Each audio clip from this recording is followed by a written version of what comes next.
бул жерде азыркы парламент Сооронбай Жээнбековдун да бийлик узурпациялашына жол ачып атат. Буга эки далил. Биринчи далил, Сооронбай Жээнбеков келип өкмөттүн отчетун кабыл алып койгула десе, жооп кеңеш кабыл алды. Бул биринчи далил. Экинчи далил, жакында Дастан Жумабеков өз сөзүндө сүйлөп жатып айтып атат.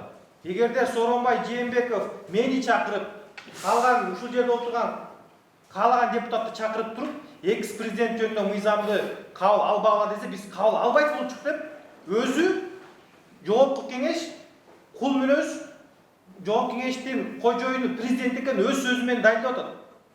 Эки чоң далил. Буга Дастан Жумабековдун сөзүнө саясий баа бериш керек. Бул мамлекетте жооп кеңештин бир бийлик бутагын президентке байлап берген деген сөз.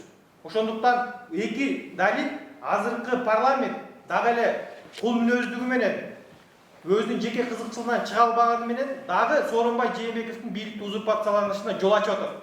Буга парламент күнөөлүү. Атамбаевдин дагы бийликти узурпациялашына азыркы парламент жол ачкан мактап отуруп. Ошондуктан биз көңүлдүү азыркы парламенттин спикерин кеткен талап кылышыбыз керек. Спикер жанагындай сөз үчүн спикерлигин тапшырыш керек. Парламент өзүнүн конституциядагы укугун аткарылбаганы үчүн тараш керек.